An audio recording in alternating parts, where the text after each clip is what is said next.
Howdy. This was not the plan. She can't go with the plan. Howdy, little screamers. You're fucking chair. Howdy, little screamers. Welcome back to our channel. We are Knackle. And Jules.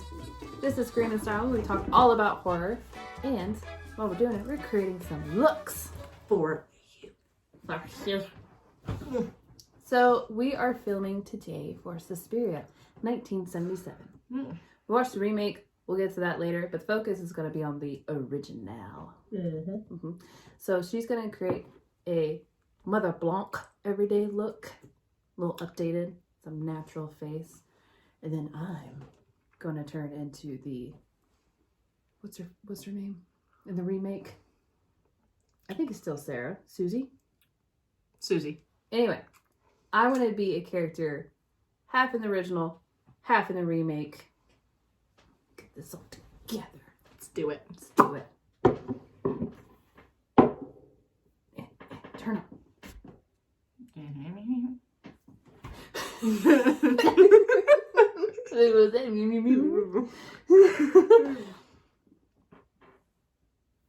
Get my notes here, because I ain't memorizing anything. Did you ever? Not really. I'm too lazy for that. Sorry. Don't blame you. Okay, So, I'm kidding. Are you ready This now? is my final look. It's That natural. is definitely natural. Looking like the ghost of Madame Blanc. Proceed. So the original Suspiria was done in 1977. It was directed by Dario Argento and co-written by Dario Argento and Daria Nicolodi. I think that's how you say her name. I hope it's right. Names. It's a That lot. sound the same. And this movie stars Jessica Harper. If I said Hopper. Ding, ding, ding, ding. So, which, actually, cool little fact for you. But Jessica actually makes a cameo in the remake of the 2018. She is actually the wife of the doctor, which is actually Tisdale. What is her name? The one who plays Mother Blanc in the remake. That's also her as an old man. Yes. If you didn't know that. That was pretty cool. Yeah. Tilda, yeah. is that her name? I think so. I'm gonna interfere here. We can make this video a drinking game if you're gonna drink along with us. Anytime this one says "fun little fact for ya," Shut up. take a drink, because I'm going to. Or, wow. This one says it. Oh, okay. Ooh. A touche. Alright, back to your things. Back to this. And Dario Argento is known for his 1970s and 80s work. He was very influential in the horror genre, particularly in the sub-genre known as Giallo. I think that's how you say it. Giallo. Which led him to being referred as the master of thrill and the master of horror. Yeah. So the title and the concept of The Three Mothers came from Suspiria de Profundis, Thomas D. Quincy's sequel to his Confessions of an English Opium Eater. He was an English writer back in the day. That did opium? No, he ate the shit out of it, apparently. So whenever they were coming up with this whole idea in the movie, Nicolodi actually claims that the plot was inspired by an experience of her grandmother's. Her grandmother, whenever she was a little girl, she went off and was sent to a prestigious boarding school where she found out that black magic was being practiced there while she was there attending. Right?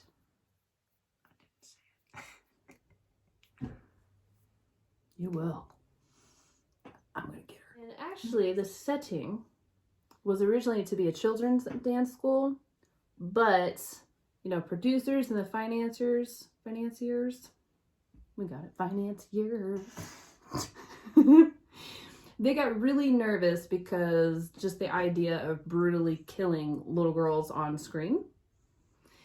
But of course, Argento thought this could actually improve the horror, but he's a perfectionist, and that really doesn't mix well with child actors. Yeah. No. And so in the end, it really would have proved costly due to production delays because of just, him wanting to be a perfectionist in life. I get that. Y'all cause too much delays. Too much money. Just settle, Just settle for things. Like the rest of us. Right. Not really, don't ever do that. I don't know how to do natural makeup. Just put on a face and some eyebrows. Bam. Like a little mascara. Maybe some shadow in the crease, maybe. Can I put on Give yourself foundation little or rosy no? cheeks. You just want to pinch. Do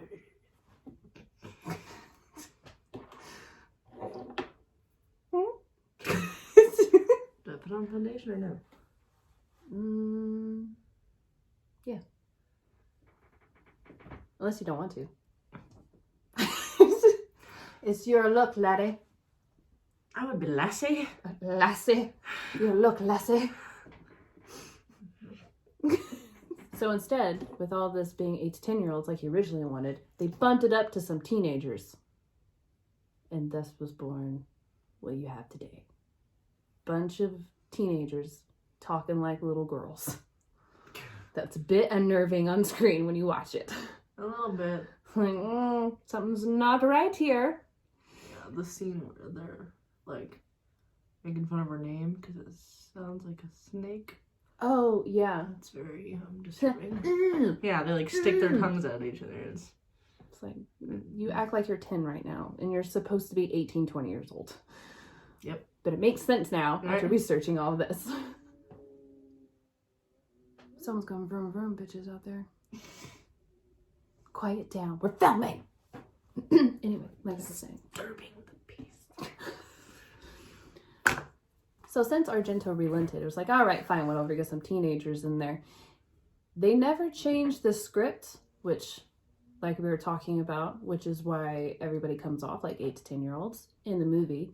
Not only did they not change that, but the doorknobs, are usually eye level rather than waist, which is why the doorknobs are like down here. Really? Yeah. Huh. That's funny. I never noticed that. Even the second time I watched it. Right. Should have paid attention to the doorknobs. And he also made the set builders and designers make them a bit bigger, so it looks like they're younger. Everything does look very like Alice in Wonderland-y, like It does, yeah. larger scale. And so Argento included this design element to heighten the subconscious effect of a fairy tale populated with little girls.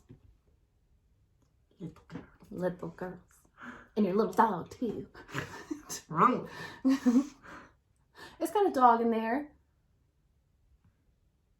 A very vicious one. Well, it's They because make of the you wish witches they did. Well, assholes. He was a nice dog. He was a nice dog. And he was beautiful. Turned him into a killer.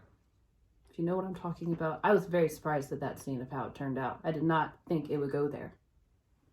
Yeah, I didn't think he would end up eating his face. But here we are. Good on you, Argento. That was a good little surprise scene I was not expecting. That was fun. It was a twist. With a twist. And so with this movie... I'm sorry. Are you done? I was in the middle of a sentence. Next time I will sneeze on you. Would it be the first time?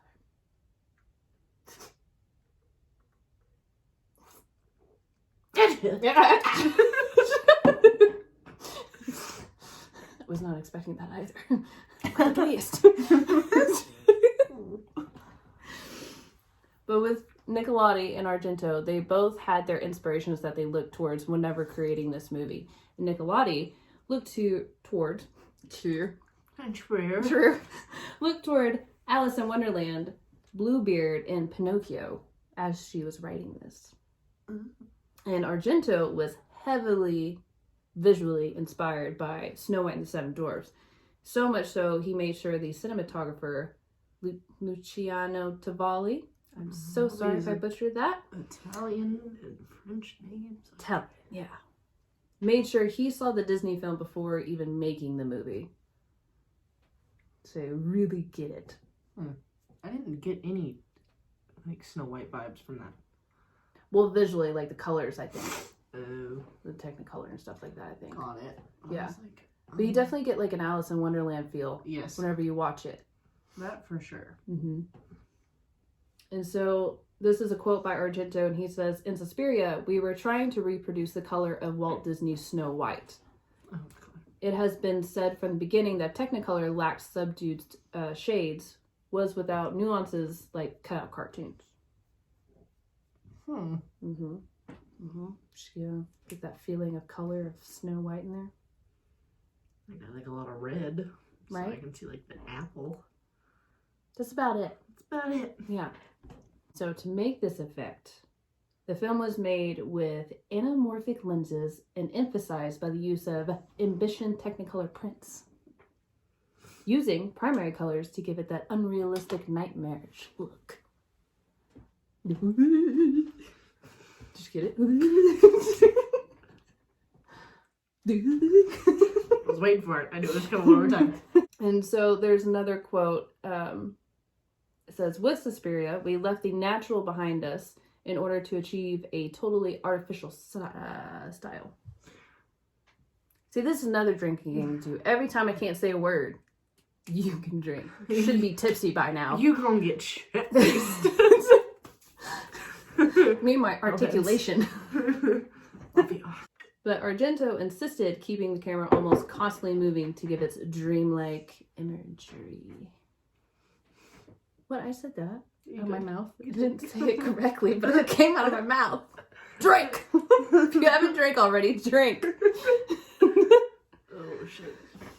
But to create the vibrant blues and reds, Tavalli took massive carbon arc lights and stretched color fabric rather than traditional gel filters over them. That's nifty. Yeah, which allowed him to put the lights closer to the actors to flood the frames. So like, instead of here, just like here. Yeah. What do you need to get? My bronzer brush. You always forget brushes. It's another thing you can drink too. Every time she forgets something, drink. Want to hear some fun facts? Yes. So Nicolotti, she actually wanted to play the lead. Ooh. She wanted to be the American Susie. However, which though Nicolotti and Argento were Juan at the time lovers. Why is everybody always like with somebody in this? Because people tend to think with their pussies and their dicks, not really their brains. Whoa. You just get in the feeling, you get wrapped up, and you just, it's a whirlwind.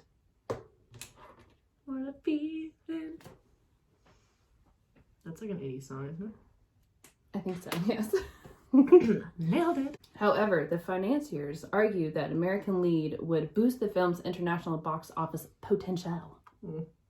So, she opted to play the supporting role of Sarah. Did she get that? No. But guess what? Fix it. Tragedy struck. She got injured. I don't know, my computer's turned up its volume by itself. That was weird.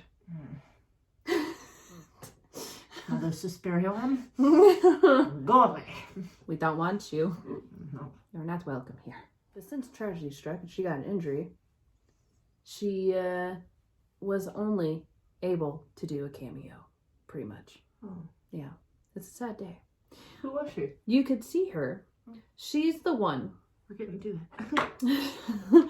She's the one. She walks to the airport whenever Susie is. She's walking on the left side of the screen wearing a red blouse and carrying a large bag.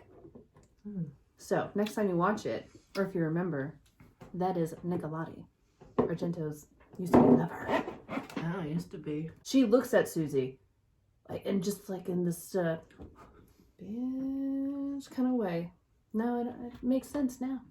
Walking behind her, you got my role, you little. I'll like take this back. right upside your head. Maybe she's probably not that mean at all. Argento makes a cameo. What? Yes. Same letter. He's the one. He is the killer of the first one. Whenever Pat.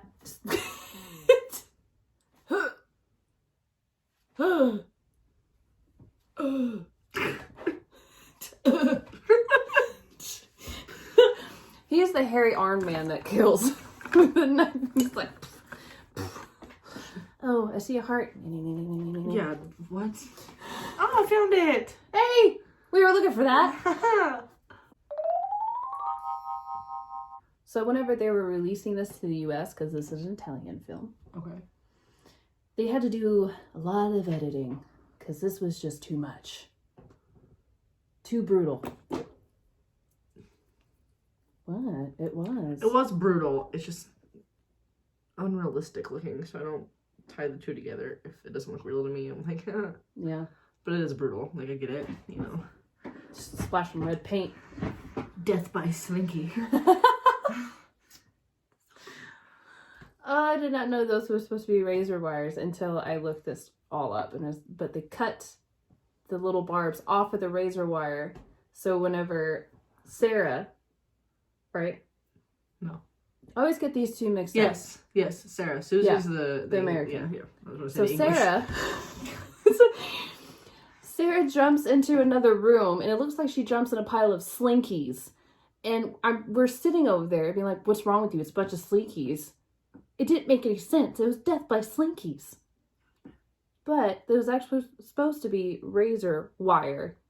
Because at first I thought that's what it was supposed to be, but there was no barbs. But she did come onto set that day, and she knew she was going to get killed off. But she didn't know how. So it was all a big surprise to her. So whenever she jumped in, she did say that it was very painful regardless because it was real wire. So Yeah. it kept on pinching her all over. Yikes. She's like, she said, I look like I got bitten by 1,000 ants. I will never forget that scene in my life. Oh no. But they had to edit it pretty good for the US to even release it here. So whenever... Yeah, that's what we were talking about. That's what we were talking about. Wait, can I get off topic? So the killing of the first girl, Pat, with the hairy arm and the cable cord and all that stuff, it was edited for its US release and was almost completely purged from the film. What? Yeah. Which I think that would have been a shame. So rumor has it, the film contains ghostly images or apparitions in certain scenes within the backgrounds appearing in glass and lighting that were unexplained. Huh. Uh-huh. Huh. Uh-huh. I didn't see anything off the bat. I guess we really have to go again and look at it. I need a break. I'm not watching anything. Right? I'm like, I can't watch it again. We watched it twice. We're good for quite a bit. Oh, wow. Another little, ready for this? Fun fact for you. Drink. Clinkers, clink me, bitch, thank you. This was the last film to be processed in the 3-strip Technicolor. Really? Yeah. Because in this, I think Argento actually had to go find the machine because they were throwing all of them out. They were done with it. And Argento was like, no, I must have this. So he got one of the last machines. It's the last film. He wanted it like Wizard of Oz and stuff like that. Yeah. Technicolor. Why? Just because it makes me think of the Hillary Duff song. Technicolor. Oh, yes! Yeah. Lizzie McGuire movie. Yeah. Makes my heart happy. Right. Would you like to find out the soundtrack of this wonderful film? That was the worst music I've ever encountered in my life. It was quite jarring. It was a bit overwhelming. You couldn't really, at times I couldn't distinguish whether the movie was supposed to depict that there were ghosts in the film itself or it was just the soundtrack trying to be scary. It was a bit confusing. It was a mess. Definitely sounded like a mess. It sounded like a jaded, bitter opera lady died and just sang on the track. Oh! I did not think you were going to give us an example. Surprise! Visually, in my mind, whenever I heard her voice, I just imagined her in the background, just behind everybody. Too much. But the Italian rock band Goblin composed most of the soundtrack. And there was a specific instrument Argento wanted, and they bought so they could play it. It's called a bouzouki. It's a African instrument. A bouzouki? Bouzouki, if I'm saying that correctly. Yeah, bouzouki. I think it's the one that's like ding ding ding, like it sounds fairy tale-ish. It always reminds me of the Nutcracker. Yeah, but like a ripped off, diluted version of it. Diluted version. Diluted, not diluted. The score is considered a unique masterpiece. Would you agree? No. No. Not a fan. Not a fan. No. But it's been reused in multiple Hong Kong films. Remind me not to watch a Hong Kong film. The shade. The brutal shade. Oh, you'll even like this even better though. The Goblin's theme song for the film was named, get this, one of the best songs released between 1977 and 1979 in Pitchfork 500. Suck on that. Eh? No, not impressed. Not impressed. But I'm sorry. No, it's fine. Proceed. That's not deserve a wham. Oh. Oh, wow. You guys could do my hair. You do your hair, yeah. I don't know how I'm gonna do my hair. Guess we better figure that out. Yeah. We'll be back. Yes! There's something about Mary. Have you seen that? No. Oh, we're gonna do a clip. You're gonna lose your shit. It's gonna be great. I don't want to lose my shit. If you get that reference, drink. But Argento wanted the score to be otherworldly. So they made innovative sounds. Okay, well, it sounds otherworldly. Right? I think we could agree. Definitely, he achieved that. One of the best feelings ever. If I could just get brushed all day, all over my body, I'd be in heaven. It feels so nice. Heaven. But in order for this soundtrack to be a masterpiece, what did they do? Aha! They got African drums, Greek stringed instrument called, it was Greek, not African, my bad, bouzouki. Yeah, but you said it right. Right?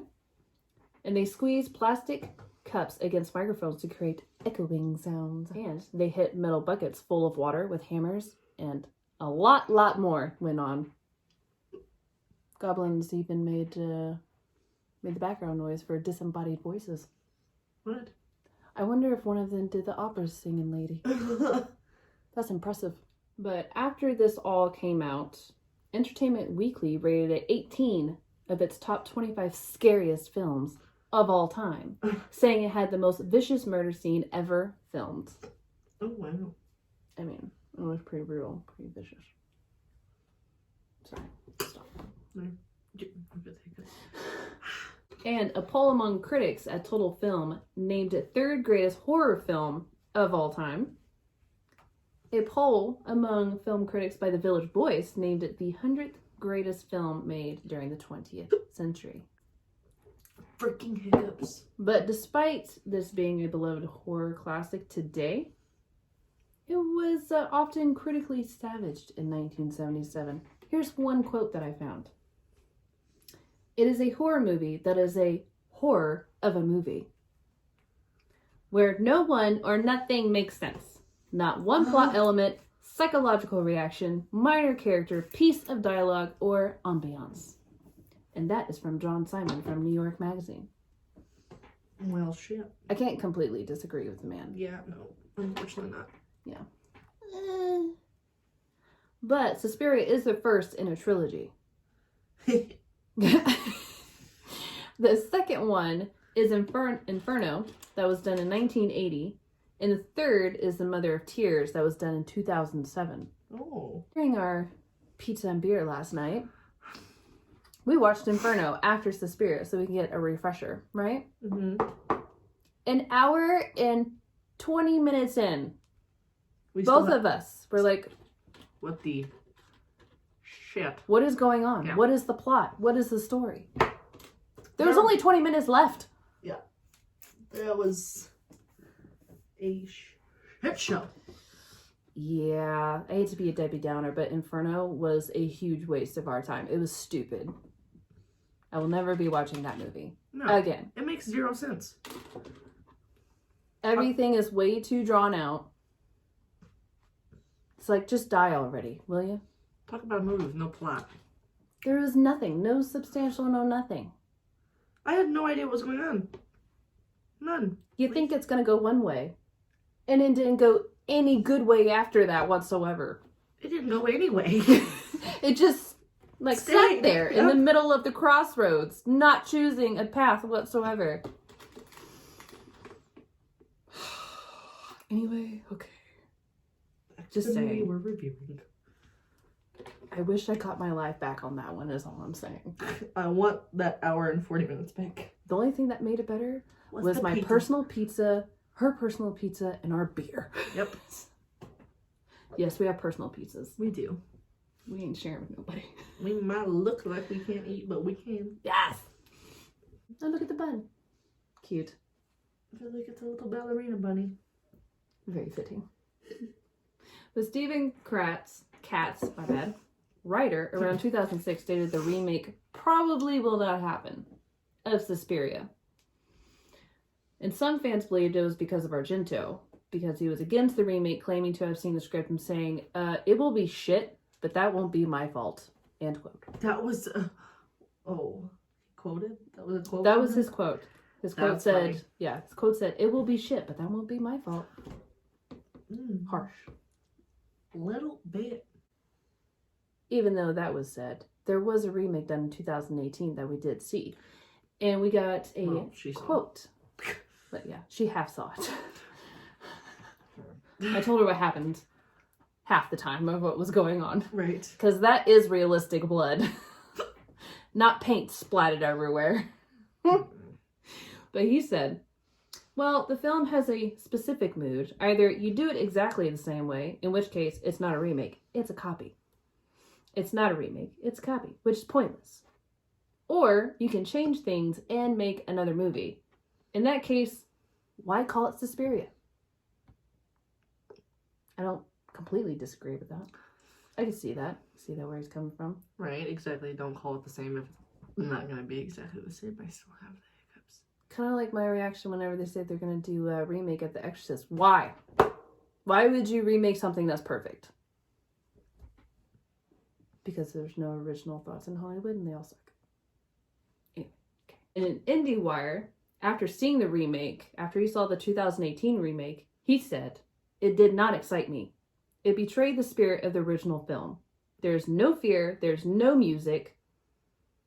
There's no music for him anywhere, I think, with the shit that he did in the original. But anyway, the film has not satisfied me so much. He called this new take on the film refined. Luca G, the one who remade the 2018, said in an interview for IndieWire, for me, making film is a natural act, and I do what I believe I need to do. So, of course, it is an interiorized drink. My knowledge of Darius' film and my respect for it, but at the same time, it is a part of me and who I am that I pursue what I want. Yeah, sure. Okay, Get so it. it's not a remake. It's a totally new movie. It kind of was, honestly. It really was, from what I saw. Yeah, so comparing the two of what I've seen audiences' reactions whenever they talk about this movie is people say it's the original Suspiria 1977 is a thinking film where it's supposed to be viewed multiple times that'll always keep you wondering. Okay. So that's all you got for that? Okay. I mean, it's pretty self-explanatory after you watch it the second time. I do. It needs to be fleshed out more. But that's just my opinion. But, and they also said, this is why we're here today. Give our opinions. They said, but the remake has fleshed out character plot. So, get a little torn there.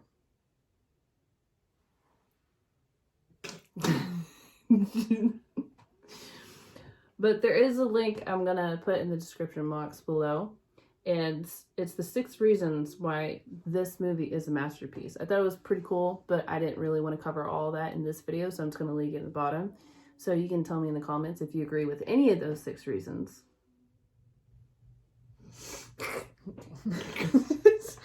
Alrighty then. I am the creature of the night. Wrong movie. Creature of the night. Having flashbacks. Right? Definitely like that movie better than I like this one. Mm-hmm. No, this one was good. It was good. I could actually watch it. Yeah, no, I liked it. Corny, you know, but I think that's to be expected from any 70s/80s horror film. One of these days, we're gonna find an older film that scares you. I don't know. The Exorcist didn't even scare me. That one didn't freak me out at all. I should have drawn the black first. I mean the white first. That's because you're impervious to freaking demons. I'm not. I'm not. Demons freak me out. Give me all the blood and gore, but you give me some demons, they'll freak me out. I'm the opposite. But no, this one I could handle. I was like, whenever she told me we were gonna watch it and it was a movie about dance, I was like, yeah, right up my alley. Woo! I'm excited.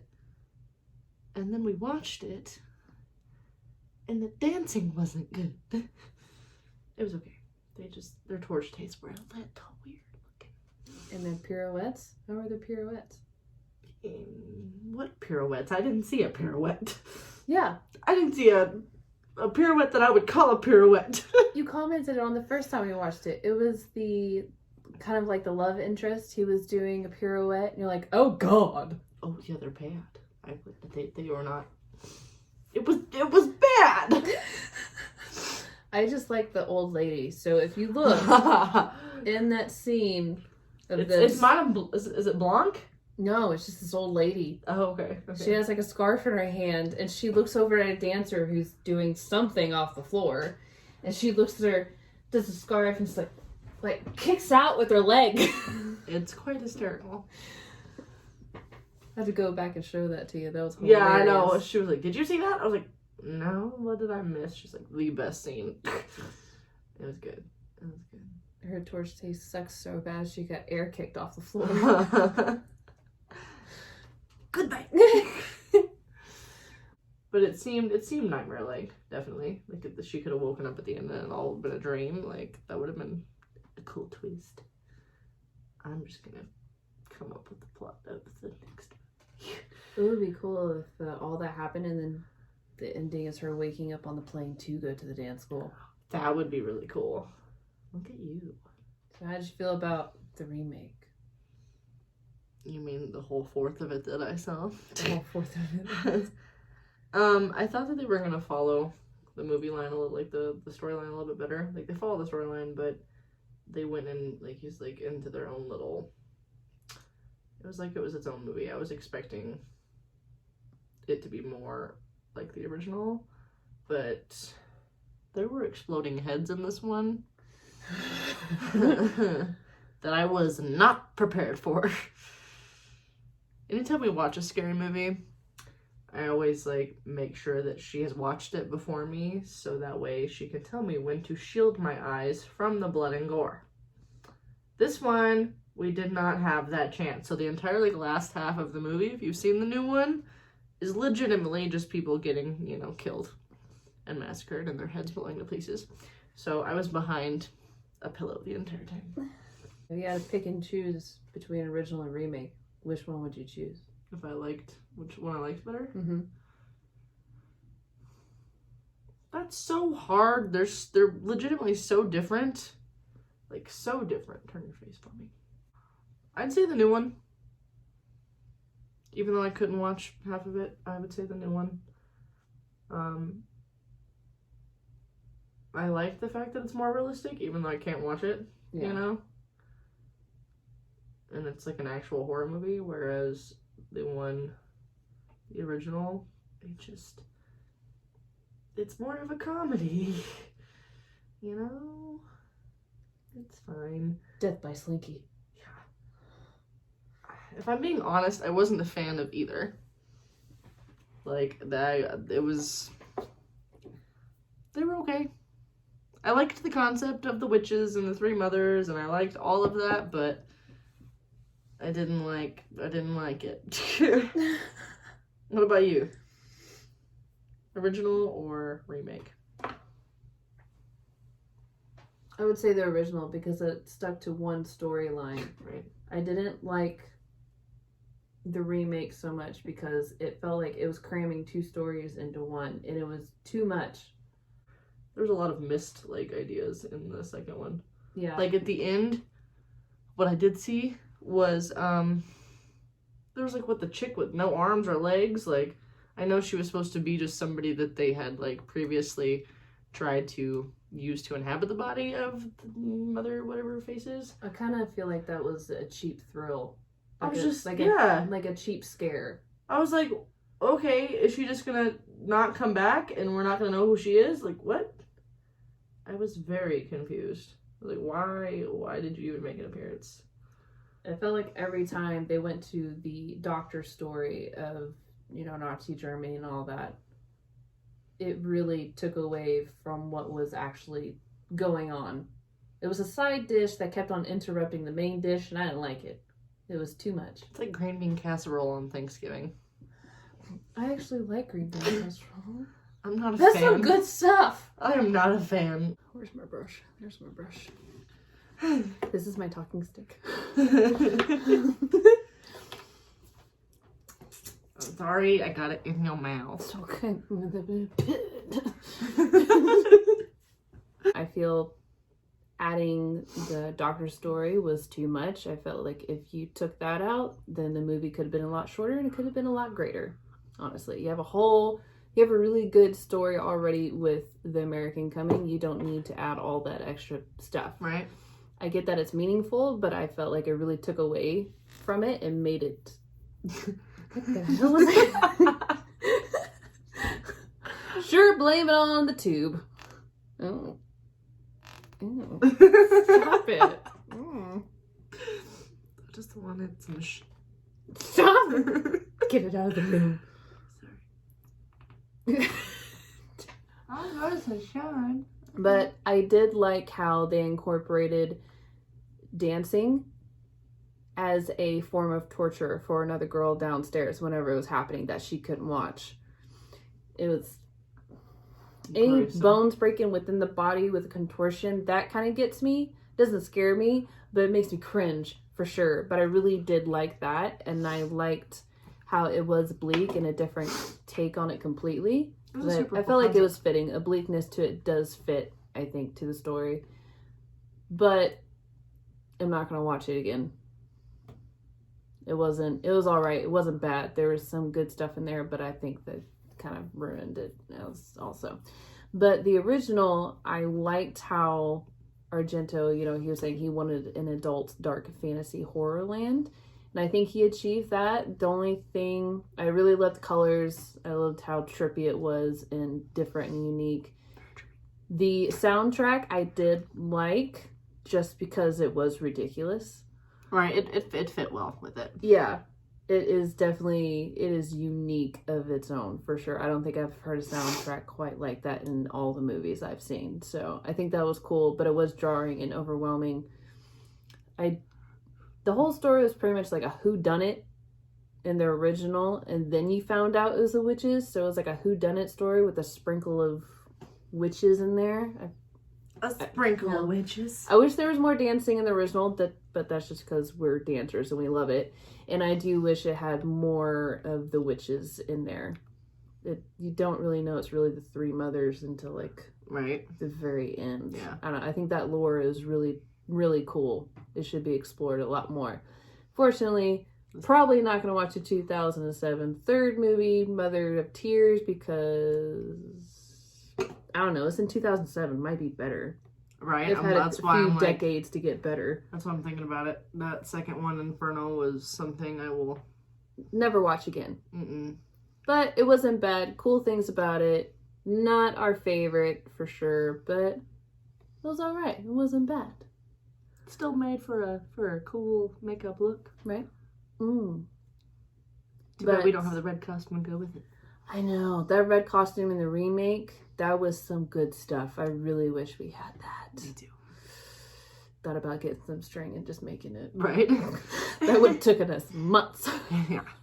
But it would have been worth it.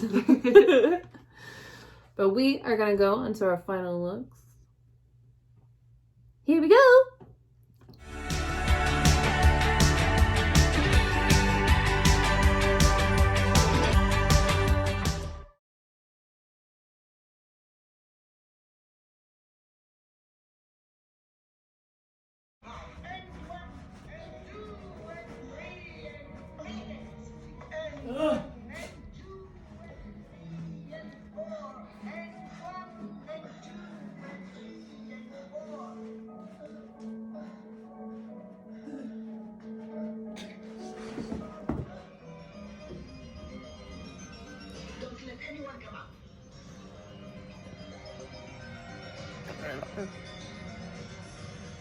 Alrighty, guys, you little screamers.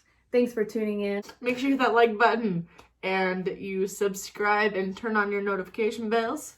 Ding ding. So that way you get notified when we post and upload new stuff. Yes.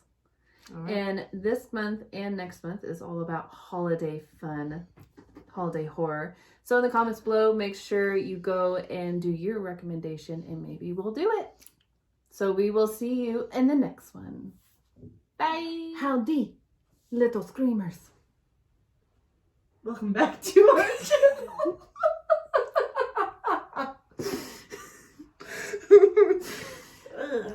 We're gonna get it. One of these days. We will get this seamless intro. Here we go. Do it again.